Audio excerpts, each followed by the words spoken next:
Dan Greenhaus. Dan, so this is fascinating, really. You heard Ed talk about rare earth minerals, the fact that the territory that holds the most important mines is now held by Russia.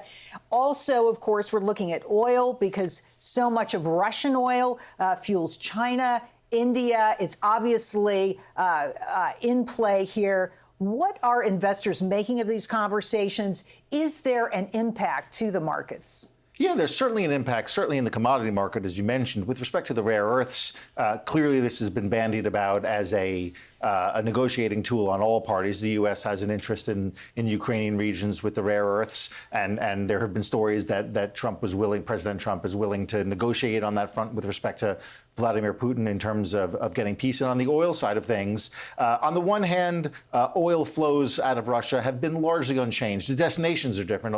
A huge chunk used to go to Europe. Now a large portion, as you mentioned, goes to Russia and India. If for some reason peace in the region were to break out, perhaps we could negotiate bringing some of those Russian barrels back onto the traditional market, if you will, which might serve to depress prices a little bit. And of course, the oil going to India is actually being fueled back into Europe. So there is Russian oil coming back into Europe. It just has a different brand name on it. Yeah, that's right. And that's what I'm getting at. A lot of that oil needs to be refined. And if you send Russian oil to India or China or wherever and it gets refined, that refined product is then exported to Europe. It originated with Russian oil, right, but it isn't, as you mentioned, labeled as such. Well, you know what I wonder about when I look at what's going on and the fact that, these are really high stakes talks, right?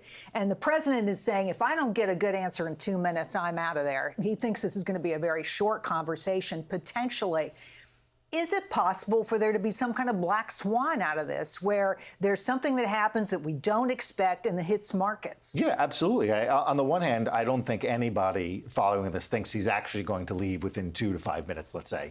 But if for some reason he does get the feeling from Vladimir Putin that peace is not negotiable, that's not an outcome on the part of the Russian president, and he does leave in 2 to 5 minutes, that would be quite a surprise to markets for sure. Right. We're going to have to keep an eye on this. It's going to be really important how this all shakes out. I want to change up our topic here a little bit. Sure. Talk about AI, which is what we talk about all the time. It's one of the best opportunities for investors in decades.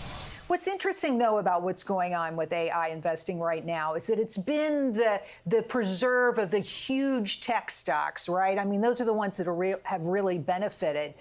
Is it possible for smaller stocks, smaller companies to really make a difference in this category? Well, what you're seeing on the chart on the screen right now is really replicated through a number of sectors where large cap stocks have meaningfully outperformed small cap stocks. And a big chunk of that, as you mentioned, is the AI trade.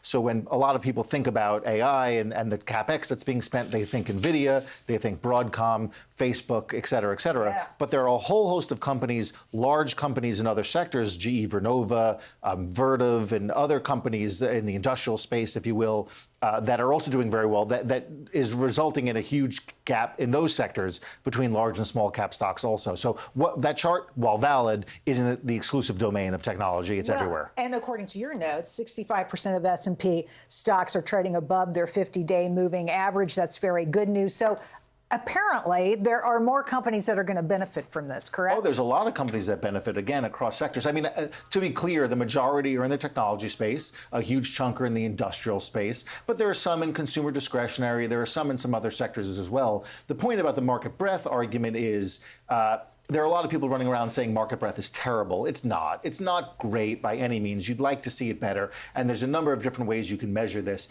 but it's not nearly as bad as some people suggest. I just think those big names, they're doing so well, both on a profit standpoint and from a return standpoint, that it looks like they're doing so much better than everything else. Instead, they're just doing moderately better than everything else. Well, Dan, thank you for that. I mean, that's optimistic. I like that. Yeah. Appreciate your time today. Well, have a great Friday.